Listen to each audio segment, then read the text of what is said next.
Well, thank you very much for the extended introduction. Since I did not, or my secretary did not send this to you, somebody in your team must have done a lot of research on the internet uh, and a lot Yes, of sir. things that I are surprised to hear the extended introduction. I'm delighted to be talking to all of you today. I'm delighted that we have in the audience Mr. Ashok Dalwai, Lieutenant General Raju, and through remote Vice Admiral Humpy Holi, uh, faculty of the schools, students, and the entire Ajit fraternity. I have a very soft corner for the services. I must tell you that. And I was delighted to receive the invitation. We are a business family and a family of professionals, doctors, lawyers, things like that. But you may be surprised to know that in our extended family, one of our relatives became General Hira. So I was very happy to invite you to address this very distinguished audience. I can see the military precision in today's function also. That's what the services teaches you, to be precise and to be absolutely committed to what you do. The topic of my speech today is the role of education and information technology in India's economic development. I would like you to know that I am very passionate about the economic development of India.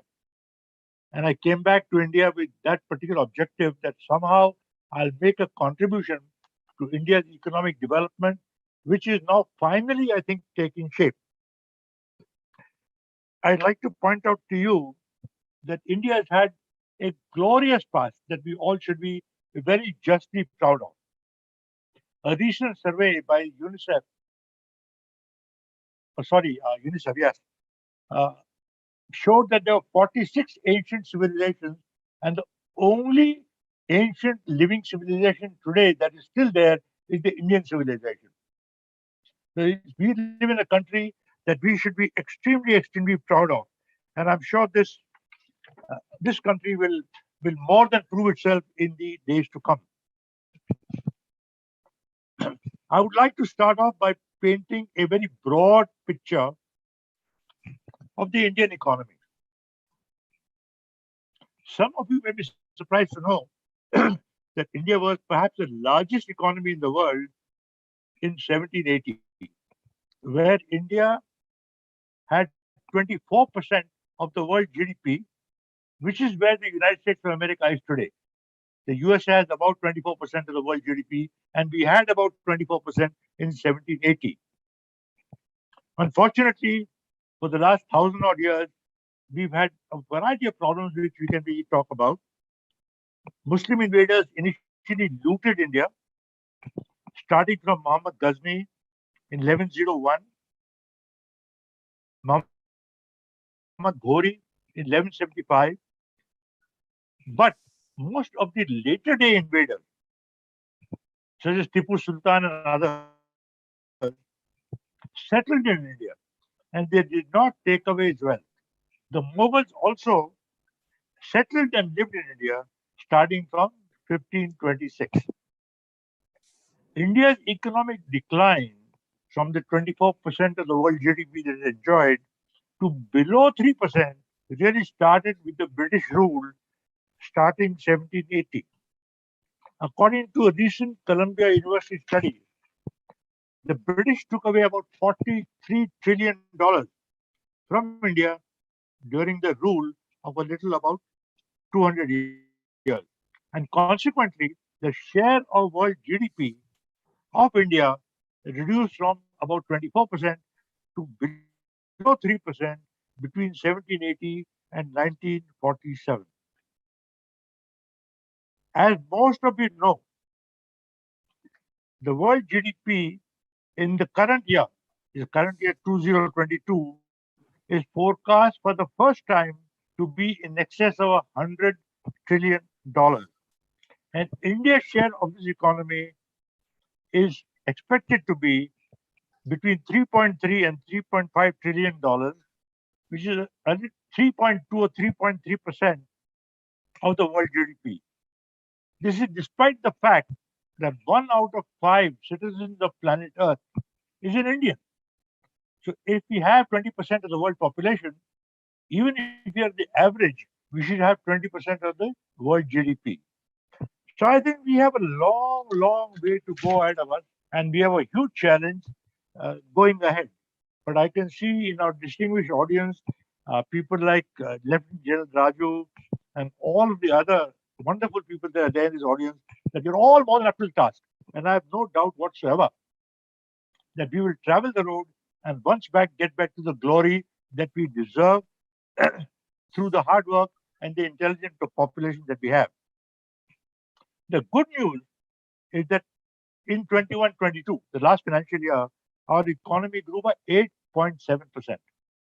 Now that's a good number, and that is the fastest growing large economy in the world. It's something which all of us should pat ourselves on the back for. India and China had about the same GDP when we became independent in 1947.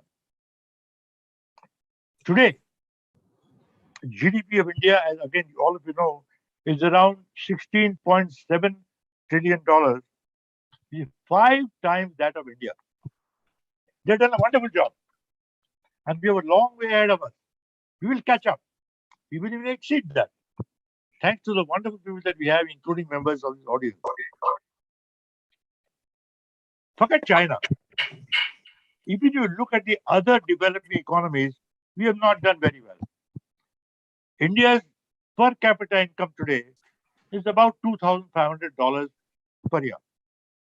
Thailand, our neighbor, 7,300. Sri Lanka is having problems right now. But despite that, its per capita income is $3,700 per year. In contrast, I repeat, to our 2,500. And they've had 26 years of civil unrest. Despite that, they have progressed. Vietnam had 20 years of war, but the per capita income is again $3,500. China, of course, is in excess of $10,000 per person per year. I'm giving these figures so that all of you are challenged. We can reach a goal only if we have a challenge. And we are definitely challenged.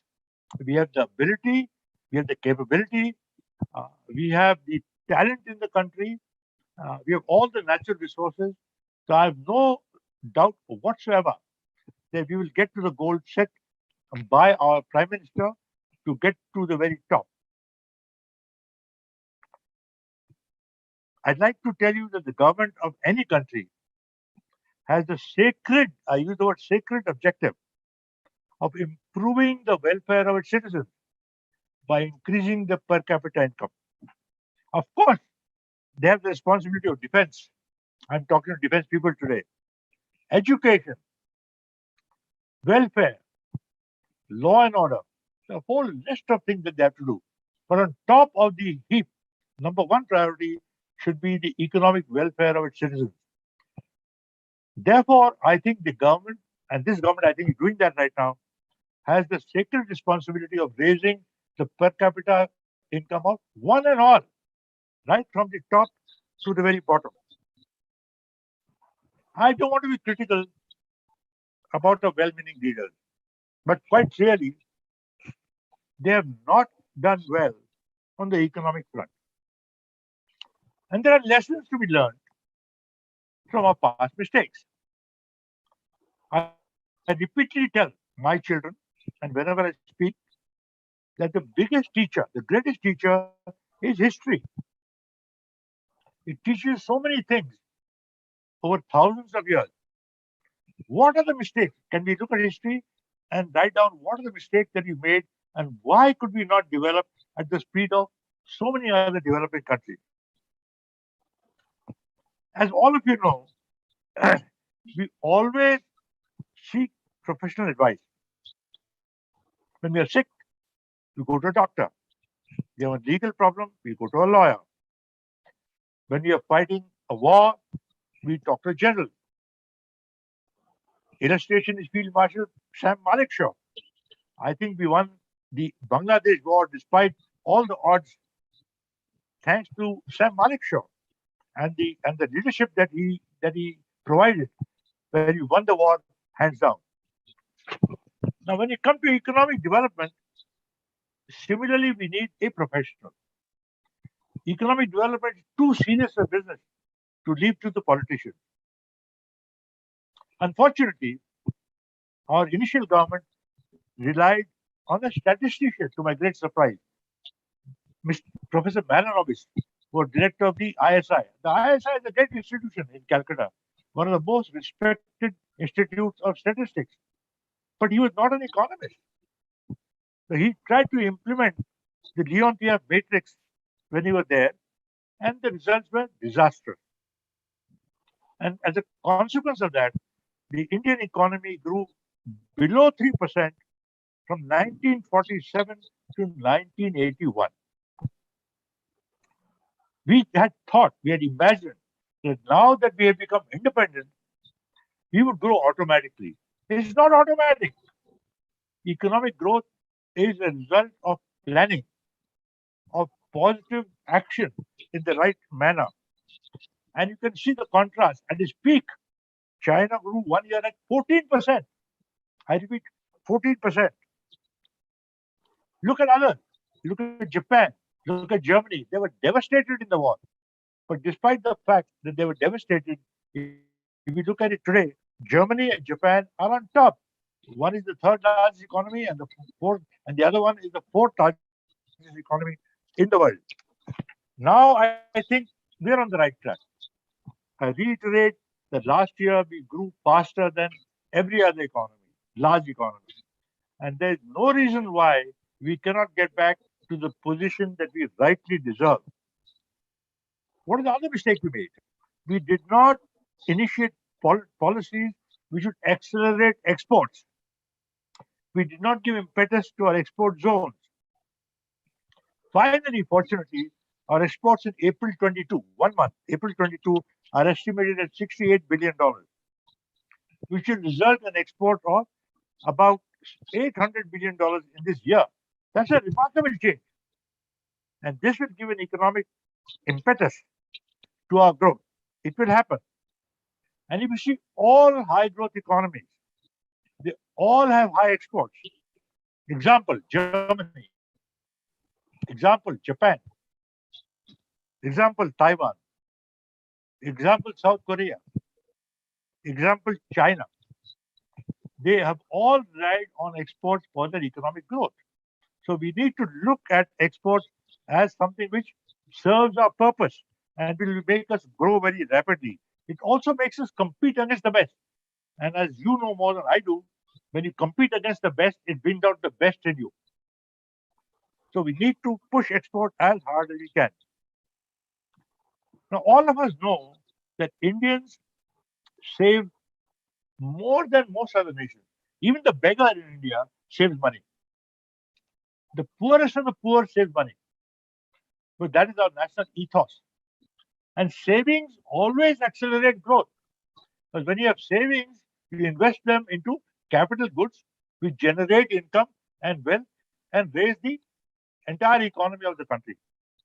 Now, we fortunately have been endowed with very large savings, and we still have very large savings. So we should have used these savings to increase the growth of our economy. But it did not happen. I still fail to understand why it did not happen. Because we had a great asset that is of saving. Even today, I can tell you, every Indian family saves money. Every American family is in debt, by the way. You'll be surprised. Even the rich and the poor all are in debt. But the average Indian saved money. You may be surprised to know that in 1947, $1 was equal to 1 rupee. I repeat, $1 was equal to 1 rupee. When I went for my education to MIT, $1 was equal to 5 rupees.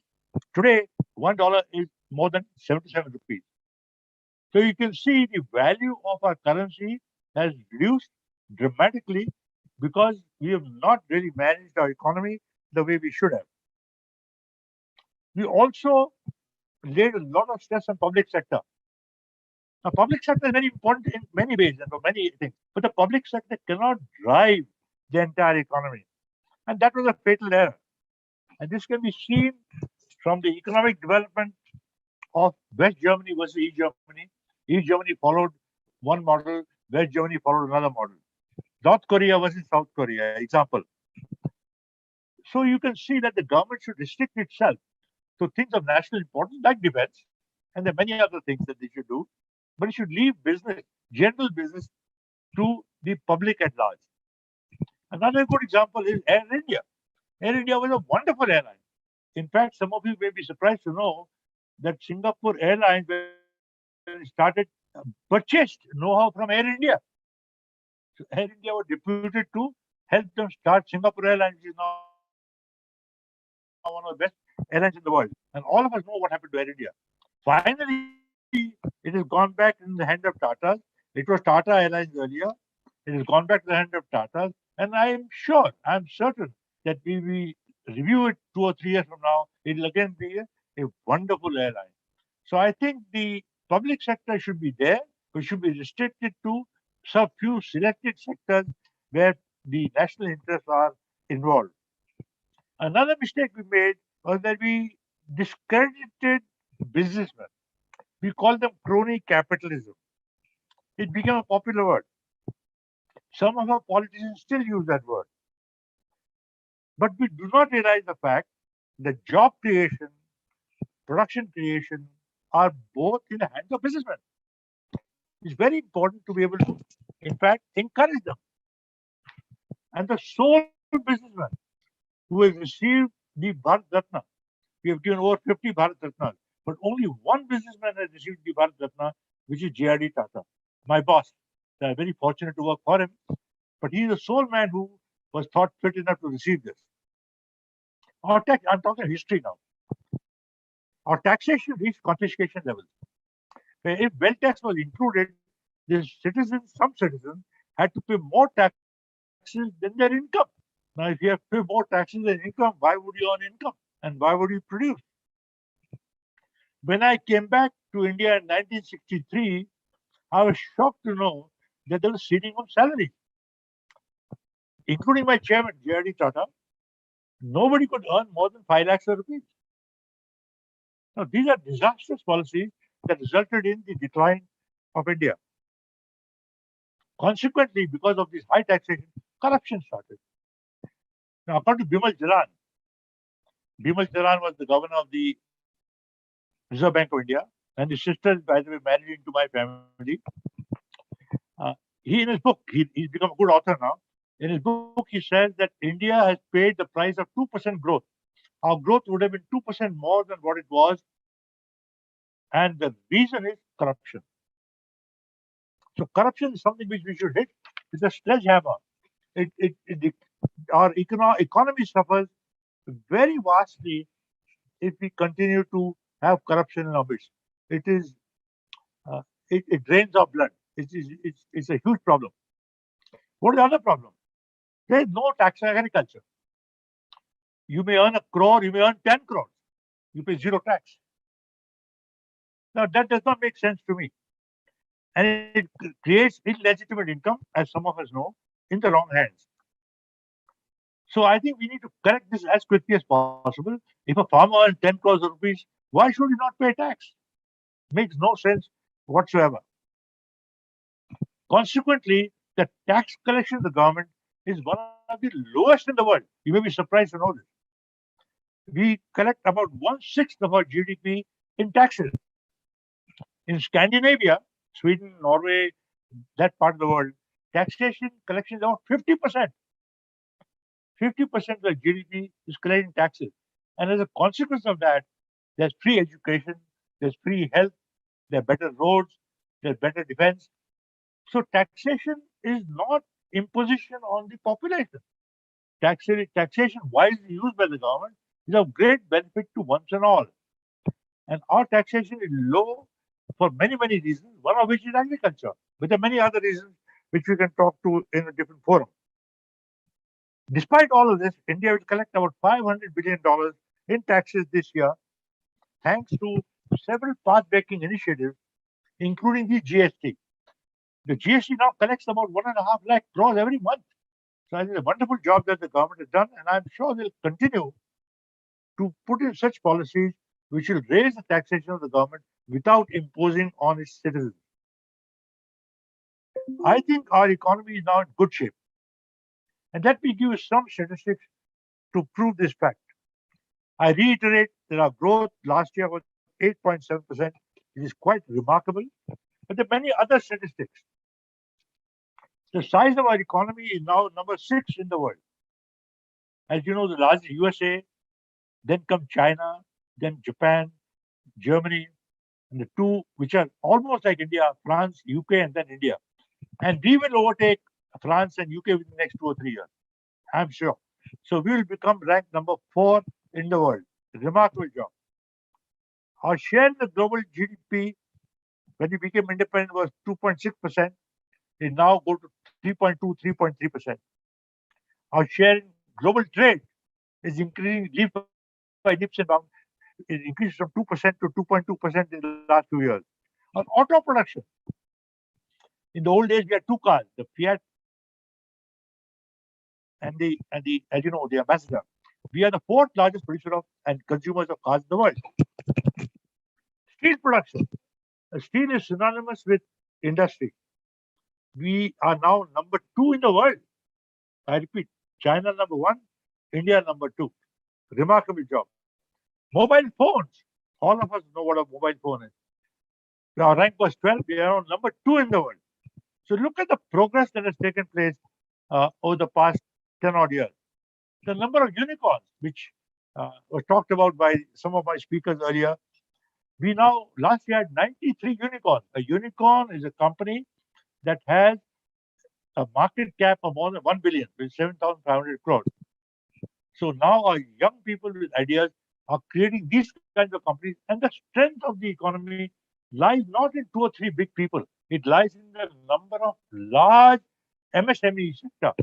And these unicorns are going to make a huge, huge difference to this country. The ease of doing business has improved dramatically. The more the controls, the more difficult it becomes. The larger businesses, I can tell you, without naming them, but all the large businesses know how to get around controls. So the controls really make an impact on the MSME sector. But they don't know how to get around these problems. Now the ease of doing business is getting better and better and better every year.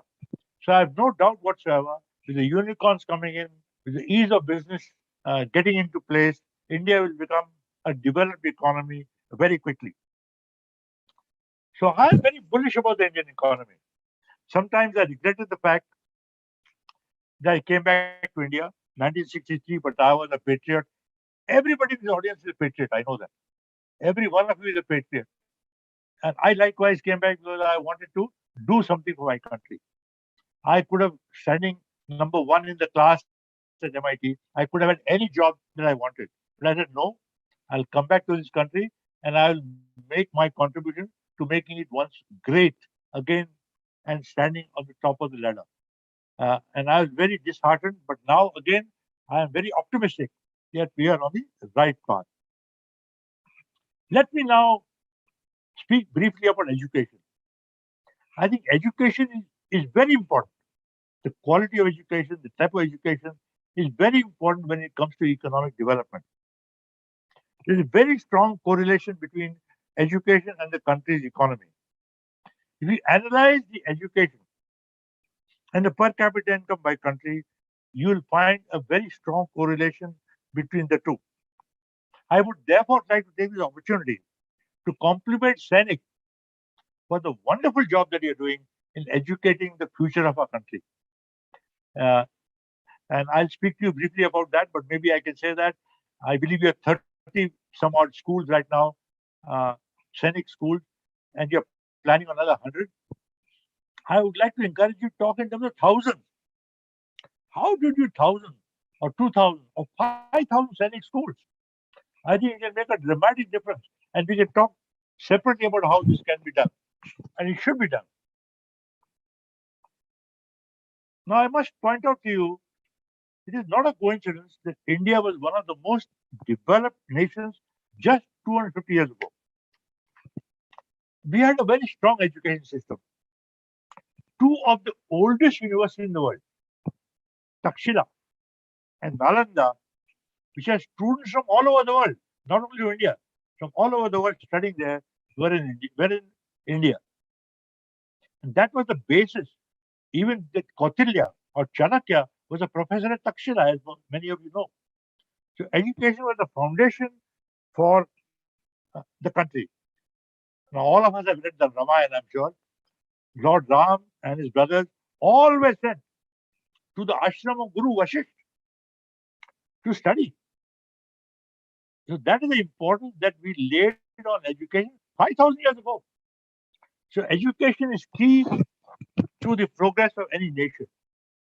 Many disruptive technologies come from universities, like Google was started by two people doing their PhD thesis in Stanford. So a lot of the disruptive technologies and ideas that we are used to have the origin in the university system. I'll do a statistic which might surprise some of you at least.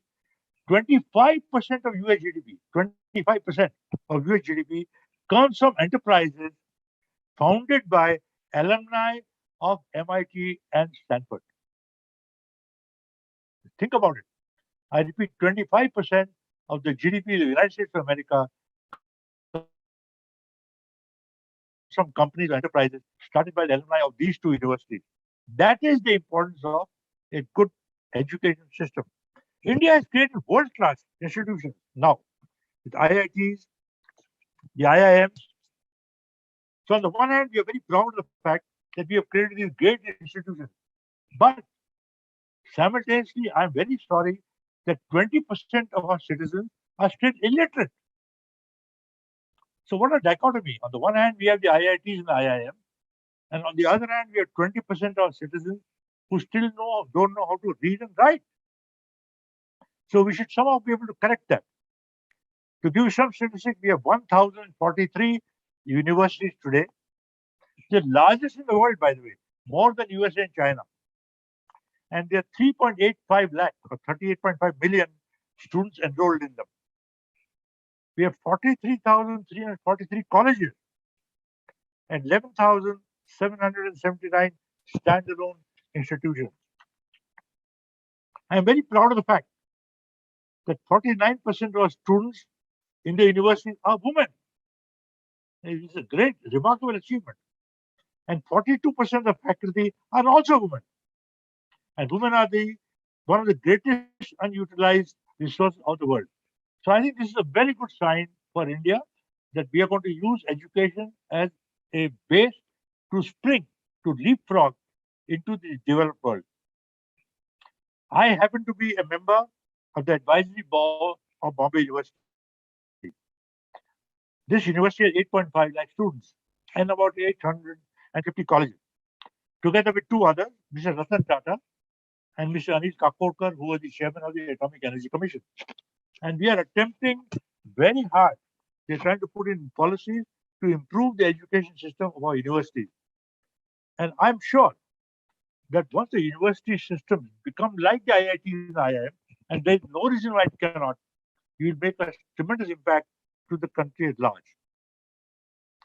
Talking of education, all the education, if I tell you that we need to have 4 tiers in our education system. Tier 1, world-class research and high-quality education, like MIT, Harvard, Stanford, Cambridge. Tier 2, high-quality teaching and some research. Tier 3, teaching at the undergraduate level. And level 4, which we have ignored for a long time, and finally we seem to be doing something about it.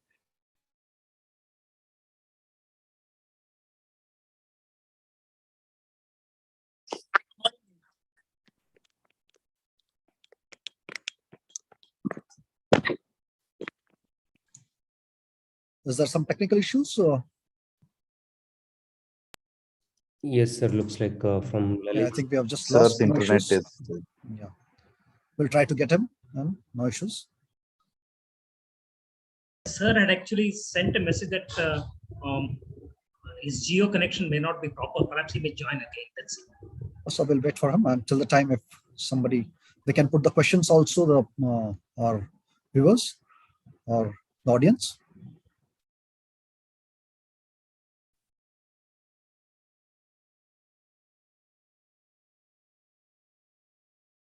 He's still there in the audience. Can you spotlight him? Let's see. Umesh? Sir, right now he's not. He's not there? He's not there, sir. No, sir. He just.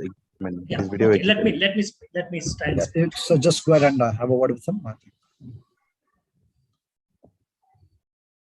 So till that time, I'll ask the audience to just put your questions on the chat or the question box, so that once sir is coming back, we can ask them. But I would request that you put it very short questions, because the long questions again will take time. Yeah, that's nice of you, Umesh or Akshay. We can display all schools and colleges who are attending here. Vivek, just display all the names of people, all the schools and colleges, Yeah. because you cannot read them. Yeah, yes, so that's what they are displaying now. Yeah. Oh, that's great.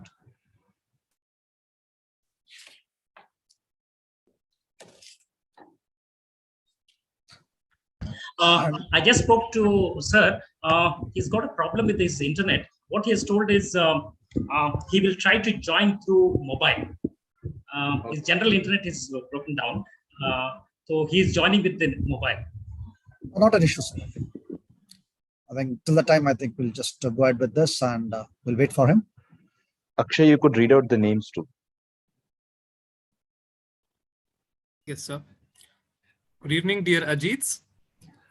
Today's AKF event is seeing a great participation from various institutions across the state, as well as different parts of the country. It is a matter of pride that many of these institutions are being helmed by our own Ajits. Apart from Sainik School Bijapur, Sainik School Satara, and Sainik School Kodagu, we have a group of schools helmed by the Cholle Education Society based in Belgaum. We have the Shiv Shankar Jale pre-primary school, primary school, and the high school. We also have the Shiv Shankar Jale CBSE school at Examba, as well as from Nippani.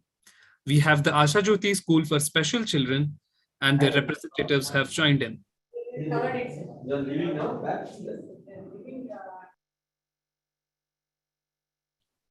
We also have various colleges joining us.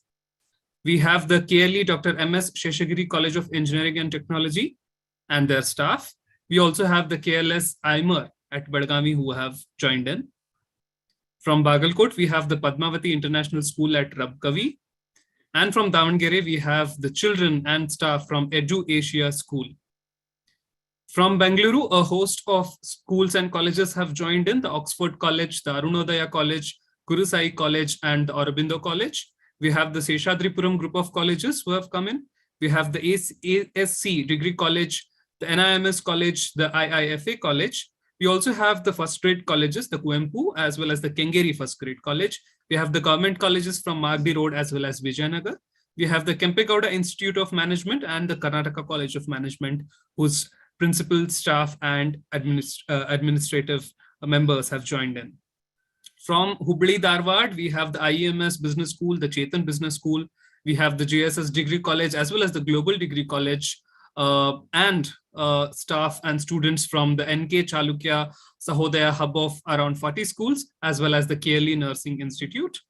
From our own Vijaypura, we have the Jain Public School and the Rabindranath Tagore School joining in today.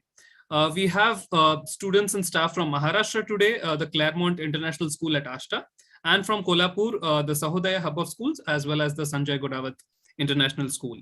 Apart from that, NGOs have joined in who are working in the field of education. Initiatives for Development Foundation, as well as eVidyaloka Trust, their functionaries and staff have joined in today. We welcome you all and thank you for being part of this event. Thank you, Akshay. I think can we start now that time, he's still not joined us. Maybe we will have our seniors, Viju sir, Gopal Usa sir, Ashok Dalway sir may take. That's what I think. Ashok sir or Gopalasu sir? Yeah, I think I'm just listening to the proceedings, sitting in a very distant place. Am I audible? Yes, So you're please audible, go sir. Yeah. I'm sitting in a very distant place in a remote island, but yet the connectivity is quite good. I think so far it has gone on well. Hopefully, Dr. Lalit joins us in a couple of minutes because I think he was at the peak of his talk, and maybe under 5-10 minutes he would have spoken. But it's something very, very, very well organized, I would say, getting so many people into the forum to listen to these eminent speakers. I must thank Dr. Ashok and his whole team of people who work very, very hard to bring Lalit Kanodia to us. And I think for the first time we have somebody who is speaking on the economics, the wealth of the nation. All along we have had it on science, culture, technology and other things. But first time somebody was speaking to us on the economics and education. I think let us wait for him for a couple of minutes, and if unfortunately due to some reason he's not able to join, we can go ahead with the further discussions. But as maybe I wanted to say a couple of things in the end, but I will say it till he comes. Friends, let us all now realize that AAA has become extremely big, large, and it is improving day by day. Especially, I must thank the people who made this Ajit Knowledge Forum, the branch of the AAA, the Ajit Entrepreneur Forum, and the new one I hear now is the Ajit Philanthropists Forum.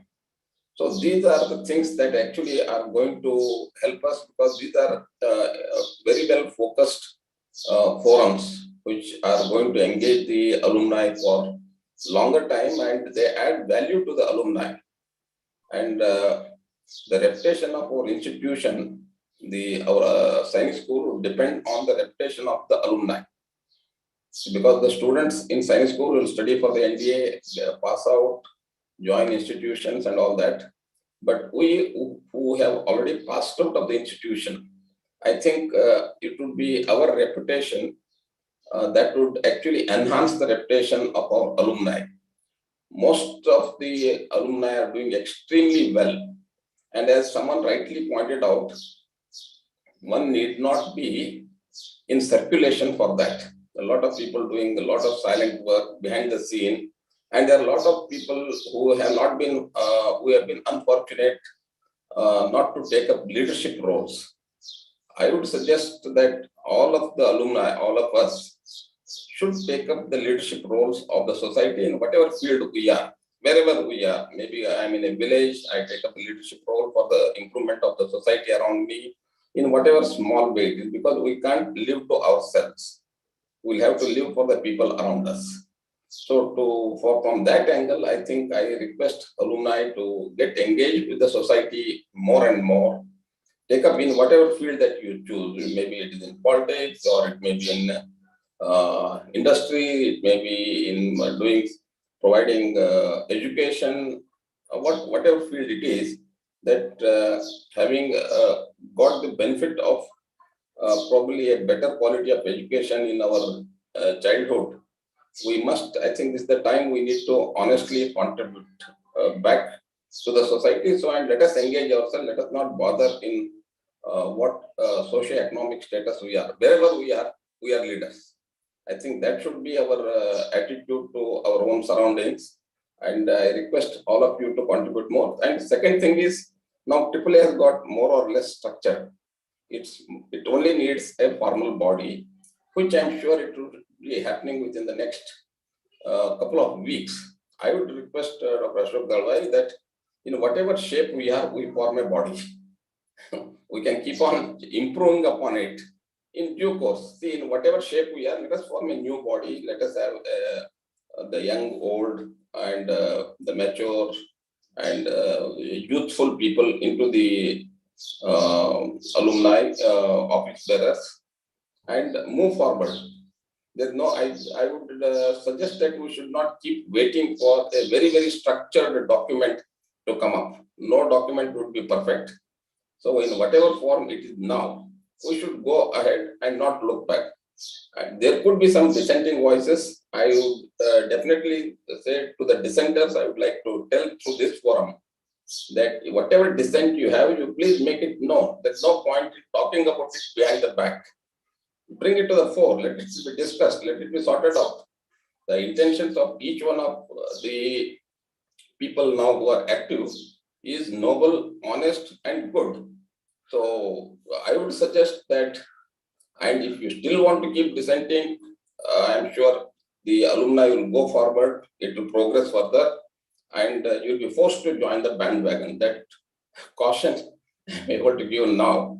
So I would suggest all the alumni, I appeal to them that please join this movement of the AAA, participate in it, help us improve the alumni so that we are aiming for something much bigger, maybe 5 years down the line, probably would be such a big force to reckon with in this country that people will stand up and take note of our alumni association.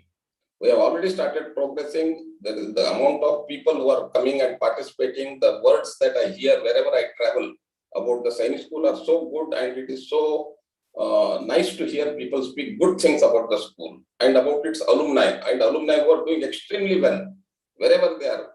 So I think we have now set a benchmark. We need to keep on improving on this and better it in the days to come. I think these few words, and in fact, Colonel Vishwanath was supposed to take my place. I have requested him that he will still take my place. He is going to talk to you. If Colonel Vishwanath is there, sir, a words of advice and wisdom from you before others take it over. Gopal, firstly, give me that list of those dissenting people. And Maltesh will give me those numbers and contact details of them, and we'll sort them out first. You have expressed some great thoughts. Yeah, I think we'll be able to carry it forward. Shiva Prasad was talking, I think, again to Dr. Kanodia. Is there any update? Sir, I spoke to him, sir. What happened is his broadband has collapsed. I think he had also texted to Dalwai sir that he's having problem with his Reliance broadband. He may have problem with his Reliance broadband. He's told me that he's trying to log in through his mobile, but not yet succeeded, perhaps. Yeah, I think Shiva sir, We have a phone call login. We do not know if it is Dr. Kanodia. Yeah, just check, please. Yeah, please. I think because he has told me that he will log in through phone. Through the phone. Yes. Yes. Okay. I am. Yeah. I have just asked them to unmute. If it is sir, maybe he would respond. But sir, can you ask him to accept it? Is he a panelist? He is in the attendees, sir. He has joined in from a phone number. You can see. I'm not able to see that. I'm not able to see the phone number. The panelist is not there. Ending with 8001. There, sir. I think he can speak as well. Shivprasad sir. Hello. If you need, can hear him, sir. Sir, we can hear you, sir. Sir, we can hear you, sir. So you can hear me. All right, good. Go ahead, sir. We can hear you. Go ahead, please. Okay, but I can't get your image, but I can speak if you want. Yes, Yes, sir. sir. Go ahead. Yes, sure. Go ahead, sir. Go ahead. Thank you, So you want sir. me to speak? Okay, I'll Go continue ahead, sir. speaking, but without the image. Yes. Please go I don't know why ahead, sir. there's something seriously wrong. Right, sir. You And please I'm go not ahead. using my phone. Your audio is extremely clear. Please go ahead. We are able to listen to Okay, you, sir. fine. Yeah, okay, good. So what I was saying was that we need to create the MITs of the world. And as I said, MIT was just ranked #1 university in the world once again. But to be able to do this, we have to take some very serious action. For instance, all reservations in Tier 1 institutes should not be allowed. At IIT Bombay, over 50% of the seats are reserved. Now, when you have reserved seats, you have mediocre students. And when you have mediocre students, the faculty cannot teach at the level that it should. I would like to add that when reservations were being considered in South Africa, Nelson Mandela rejected this completely. He said, no reservations. Even if you have reservations in India for whatever reason, they should be time bound. It cannot be in perpetuity. Reservations, I think, is getting a tremendous amount of problems, particularly for Tier 1 institutes. Second, we need specialized and focused undergraduate education. Now, I was being told by Mr. Dalwai that one of the great requirements of this country is to create entrepreneurs and businesses. Now, this can be done by institutes such as, now these are not very widely known in India, Babson, Bryant, Bentley. These are colleges that are undergraduate colleges, but to provide business education, and have been attended by many successful businessmen around the world, including the president of Toyota. So I think we need to create the Babsons of the world in India. It's very, very important. To again emphasize the importance of a good education system, 15 of the 45 presidents of the United States of America have graduated from the Ivy League. And Cambridge and Oxford have given 41 out of 56 prime ministers of the UK since 1721. Now, these are not accidents. They are done as a result of meritocracy. So I think we need to really understand and appreciate the fact that our Tier 1 institutes should be devoid of any reservation, and they will produce the leaders, whether it's business leaders, economic leaders, or political leaders. They will come from these kinds of institutes. Last is vocation. Most of the jobs in all economies, whether it's the United States, whether it's Japan, whether it's Germany, come from the vocations. The fitters, the carpenters, the painters, the tailors. You may be surprised to know even the cab drivers in UK have to pass a vocational training. Now, vocations are very important. Germany has passed the Vocational Training Act in 2005. And the Act defines 329 vocations. So I think it's very important for us to understand that we need to have a good vocational training program. And we have not succeeded. We have forgotten the fact that IITs, which we are so very proud of, was created by UNESCO. IIT Bombay, where I was a student, was created by the Russians. IIT Delhi by the British.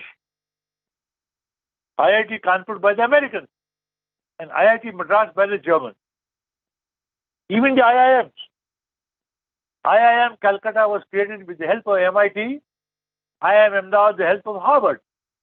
And I've been strongly advocating that we follow a similar path in our vocational training.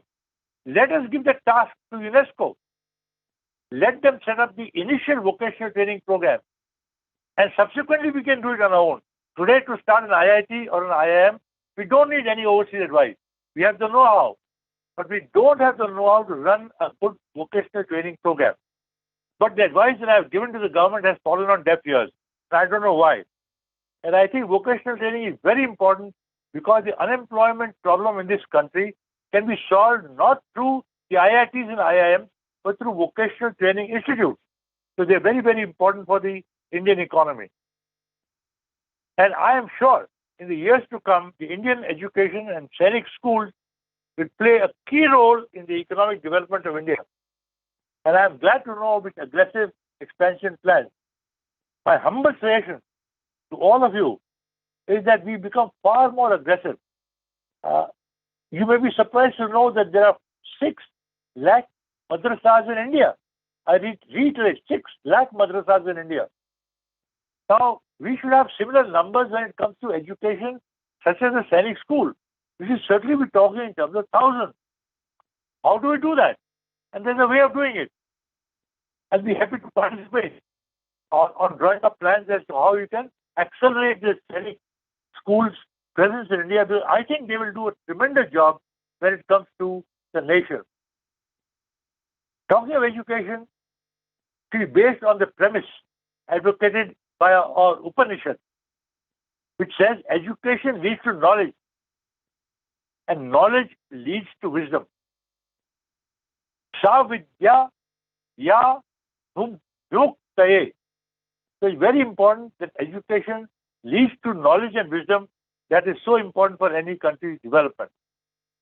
Finally, I believe that our universities are overregulated and undergoverned. And this needs to be corrected, particularly for these tier 1 institutes. I'm sorry I'm overshooting my time, but I'll spend a few minutes on information technology.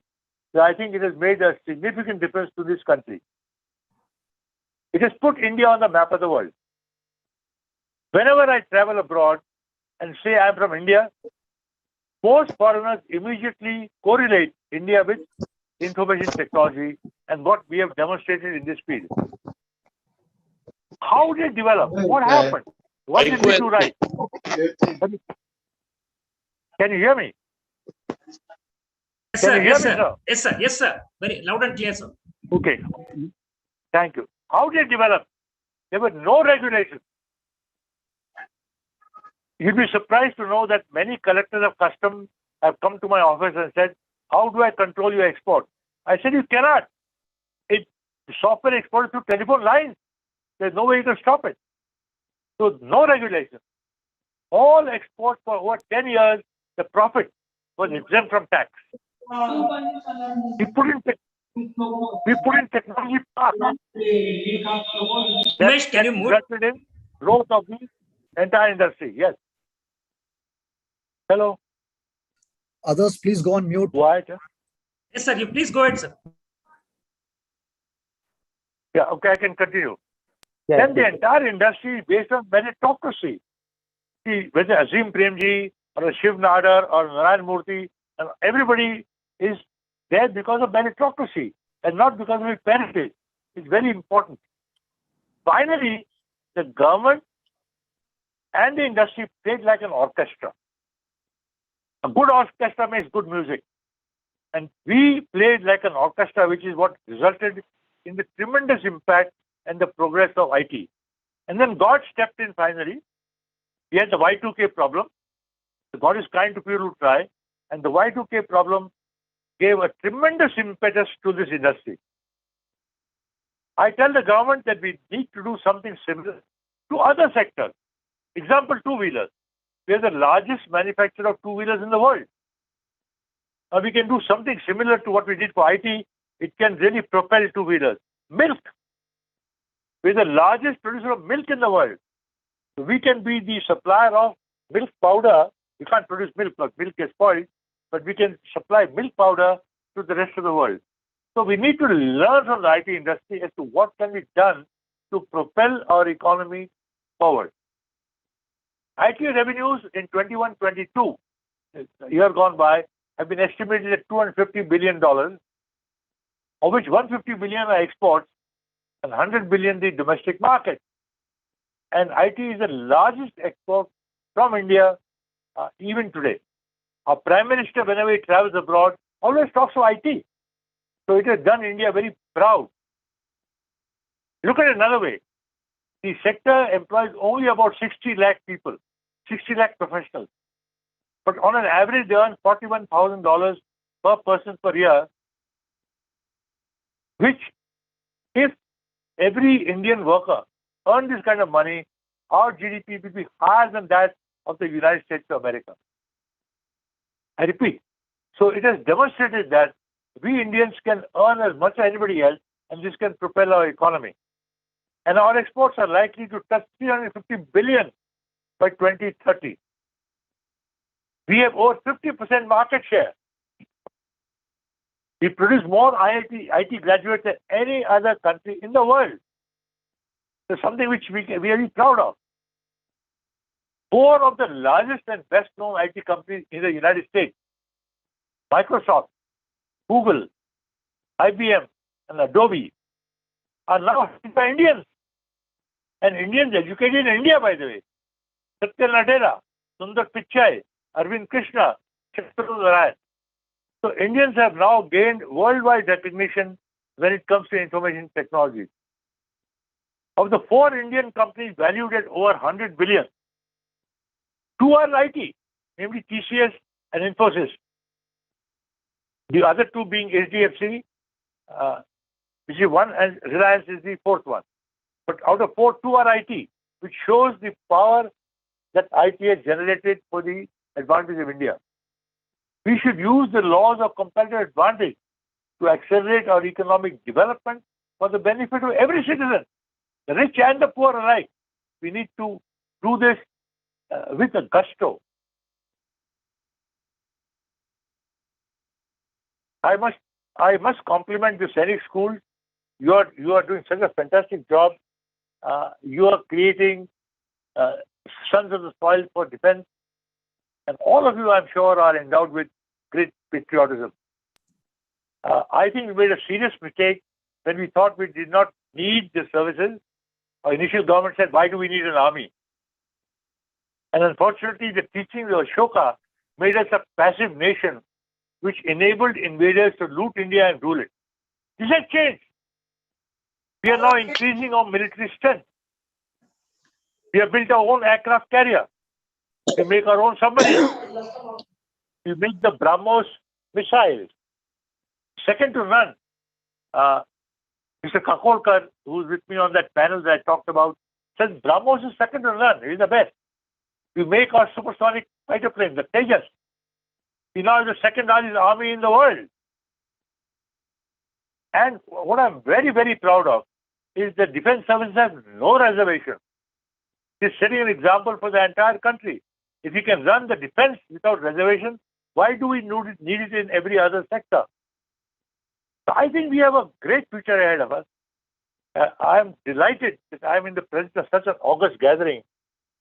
I only hope that I've generated some thought in this delightful audience. I'm so proud of all of you and what you're doing to enable this country to work, to move forward very rapidly. I am sorry that we got cut off and it disrupted my chain of thought. But I hope that I've conveyed what I wanted to, that the Sainik schools are doing a wonderful job. Just continue to go aggressively forward, but become ambitious.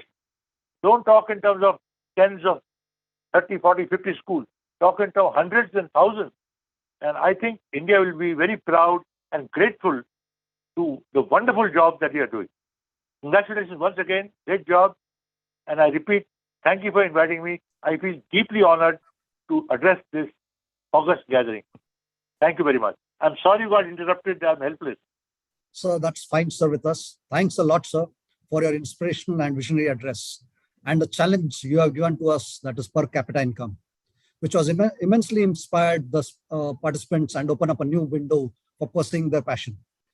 I would like to thank you for coming back to India also, that you did not be there abroad itself, and you came back and did a lot of things for India, and now we are in the, as you said, on the global map for IT. Sir, our listeners are eager enough to know more from you. So I think it's a question answer session. So if you permit, we'll take some questions from them. I'll be happy to. I'm sorry that we are not on the internet. I know, has it failed all over Sure, Bombay? sir. I I'll don't read know. it for you because, yeah. No, sir. Only I think there's some problem at your end, but your audio is very clear, and we are satisfied. So now we will continue with the Q&A. Vivek, please continue. Sure, sir. Thank you. Thank you. So first question which has come is that how institutions in India can go ahead and develop JVs with America or international collaborations, and what are the do's and don'ts to follow, which will help us to go ahead with the international colleges and it can be recognized in India. So would you like to answer that question, sir? Because it's from education and JVs, if you know about it. Please, sir. Well, I think slowly but surely we are not copying, but we are certainly learning from the experience of the developed economies in the West.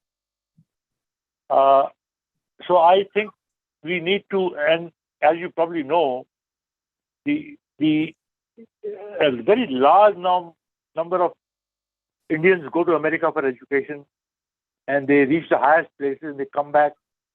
I think we need to listen to them.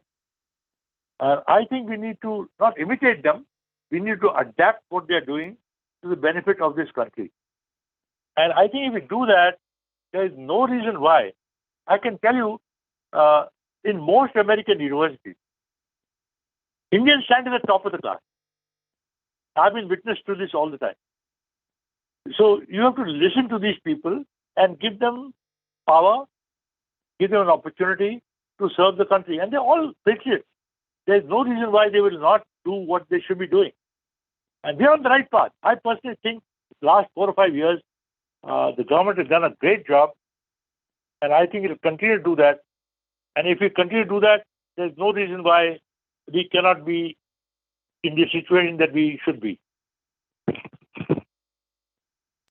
Vivek, there is a question from Principal Sainik School, Bijapur. I think you have to take it. I could not see that, sir. If you can, I would hand it over to, sir. You can read it for us. No issues.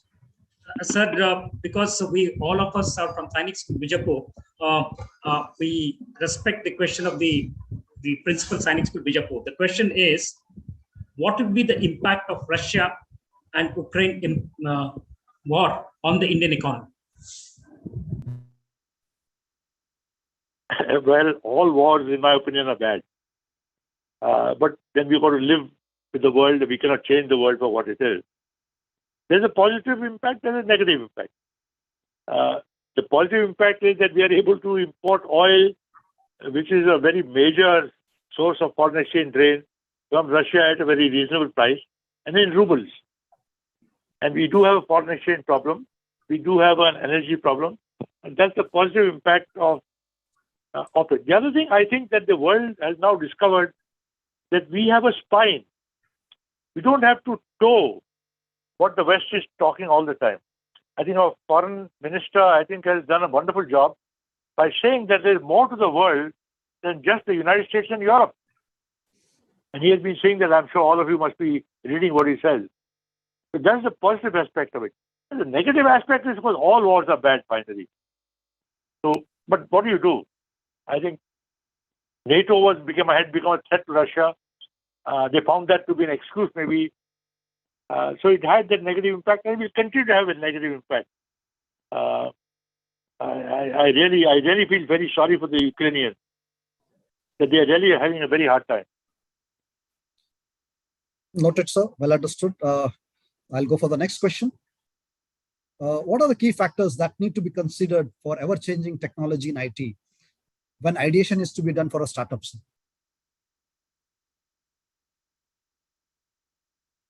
Well, the greatest input to any success of any enterprise is passion.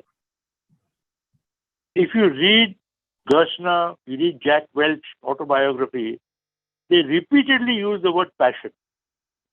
So you should be passionate about what you do. And you should continue to strive and not give up very easily. Success generally does not come overnight. And IT is in such a strong position, and India's brand equity is so high. If you are passionate and you have a good idea and you have the staying power, you will succeed, I can guarantee. I would encourage all our entrepreneurs to continue to push forward their ideas and not give up quickly.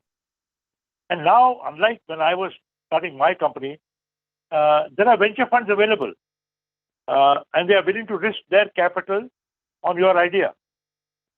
So I can see an opportunity for all our young entrepreneurs that they can do a great job and be successful and create a unicorn if they have these two ingredients: passion and staying power. Don't give up. Well noted, sir. Dil Maage Bor, many people are asking questions, our audience are asking questions, sir, but I think we'll take one last question. That is, as you said that we are not lagging behind, but in terms of AI, artificial intelligence, we understand that we are around 6th or 7th in the list, but the China is on the top. So how do we go about for the think tanks and other things so that we also race ahead and come somewhere near them or be the topmost? Well, you see, IT has one, our IT has one, not negative, but one area which I think we are not looking at very carefully. See, there's so much profit. If you look at all the IT companies, TCS, Infosys, Wipro, HCL, even my own company, they're very profitable. Now, when you're profitable, you tend to become dependent on what you are doing right now. So we have not concentrated on IT products. We don't have the equivalent of a Microsoft, example. We don't have the equivalent of a SAP, for example. And a lot of the artificial intelligence software are product-based. So I think we need to invest, take a little risk, where the larger companies should invest some of their money into artificial intelligence. That is the future, in my opinion. So, and I think that will happen. I think it'll take a few more years, but I'm quite positive and I'm quite optimistic that it will happen. So well understood and well noted that, sir. I think we'll take one more question, which is very important and we want to understand. We are curious to know the vision of JRD, and you were very close to him. You had all the way back in 1967 of IT. So can you tell us about his foresight and other things, what he imagined and then took you? See, I once ran a one-day program on IT at the Tata Management Training Center in Pune. And JRD Tata attended that program for the whole day. Besides the fact that, of course, I worked for him, I asked at the end of the program, I asked him a question that, sir, what is the most difficult thing you do? And I still remember the answer after more than 40 years. The young man, most difficult thing I do is to manage people. And I believe that to be true. A person at that level, as JRD was, has to learn how to get the best out of the people. They don't have to know the subject themselves. But Tata is running over 100 companies, of which 25 odd are listed companies. Right from IT to automobiles, to steel, to you name it, they do it. They are not experts at everything, but they have people who are experts. And they are able to manage and motivate those people. And JRD is very, very, very good at that. I don't know of a person better than him when it comes to man management. So that is something which I think we need to learn from him, that you've got to grow, you've got to be able to delegate, you've got to be able to motivate, and you've got to be able to reward the people who are finally going to manage your company. That's my sincere advice. And that's what he did brilliantly well. So thank you very much for that, sir. I think many more questions are coming, but due to limitation of time, we'll not take it online now. I would like to thank you again for that.